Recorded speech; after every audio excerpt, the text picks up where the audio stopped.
So tell me, like, from that journey, because I know there's another journey after that. Like, what were like the big lessons you learned that really kind of you feel? Because every entrepreneur has those days when it's dark and it's hard and it's like, man, all these issues, whether it's people, rubbishing what you do and all this stuff. Like, what's the kind of big lessons you learn? What's the advice that you would give to other brothers and sisters who are starting out, who are trying to make it? They see your brands and they think, wow, like if only I could get someone like that. Like, what's the kind of advice you would share with them on that? It's hard. It is hard. No matter how kind of like how many advice books or how many talks or how many people you go to, when you're getting smashed in the face, quite literally, when that's happening to you on the front line, it's hard. It's hard, and I guess you've just got to learn. We used to get in the early days. We used to get death threats on a weekly basis. Why? Remember? I don't know if you do remember actually. I should. When photographs used to be haram. Remember when photographs used to be haram? And photographs are haram. You're only allowed to have a passport photograph. So why have you got a profile photograph? Brother, you're not allowed to have profile photograph. Photographs are haram.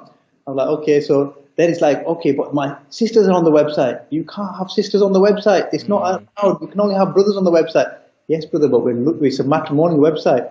And unless you're talking about a different kind of marriage, we're talking about Muslim marriage here. You've got to have brothers and sisters on the website. Yeah, but you're doing this and you're doing that and you're doing the other. And we used to get people used to give us death threats on a weekly basis. And I used to say to my team, I said, how many death threats have we had this week? And like, no, we've not had a death threat for about 3 weeks now. And I said, guys, we're clearly not pushing hard enough. Because we need to be breaking into new grounds and new territories, and I need to have death threats. If I'm not having death threats, I know you're not pushing into new territories. How do you build that attitude? Because some people would see that death threats and they'll be like, "Oh my God, I'm not doing anything right." But like your mentality is like very like obviously there's a serious aspect to it, right? When you first receive one, it's like, whoa, like what is this? But how did you push through? Like how did you like have that mentality now where like we're trying to do something? The first time you have it, bro, you don't sleep for a week. Yeah. Watch looking after you, but you're like, what's happening there? You're bouncing like, is he following me? Is that car following me? You're thinking, okay, what's going on? Somebody knocking the door.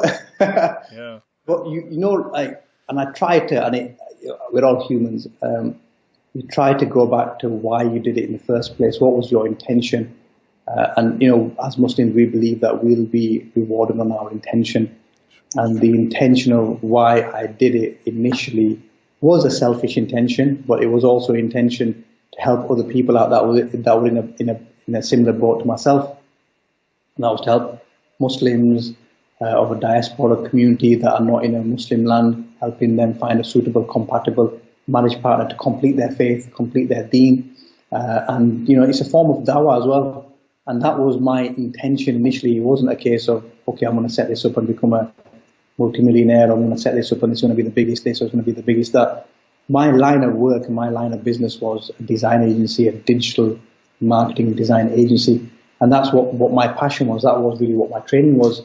This was like a passion project, and this was something on the side where I thought, okay, let's give it a go. And now again, the school of entrepreneurs and startups and whatnot, they say push the boat out, experiment and trial and so on and so forth, and sets in, that kind of thing. That wasn't the mindset at that time.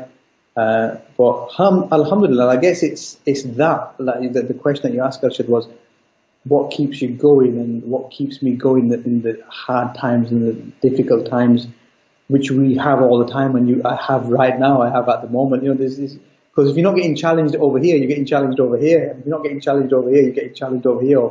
You're always getting challenged from different quarters. It's just a different type of challenge. Depending on where you are in your life cycle, it's just a different type of challenge. And that's one thing that I've learned as well, is there's always challenges. When you grow, it's a growth challenge. When you never, as an entrepreneur, you never arrive anywhere. You're always going, pushing, and you're always making, and you always. That's how people probably see you, right? They probably see that Adeem, he's got penny appeal, he's got this, he's got a single Muslim, he's a made guy, he's done that. He's probably just like chilling and just going through profiles all day. I don't know what he's doing. He's just relaxing. Like what, It's like, you asked me what I did when I was 10. I guess I just enjoy making things. That's the buzz is not about, and that's what I've learned. We had a chap called David, and he says, it's just a kind of a bit of a Yorkshire saying. He says, how are you doing, Adeem? And I was like, we're getting there. And next, how are you doing, Adeem? We're getting there. We're getting there. He says, Adeem, you will never get there. And I was like, Dave, that's deep, man. That's deep. I said, you know what, Dave, you're right. I don't ever want to get there. I don't ever want to get there because I enjoy the journey too much. And when you get wherever, you get there, whatever there might be, you just push it a little bit further, or you do something that's new, or you push that a little bit further. And I guess that's the kind of entrepreneurial bug that we have. We just get really excitable creatures. We just want to do. Oh yeah, we want to make the world a better place, and we want to solve this problem, and we want to do that. And we can do this, and we can do that.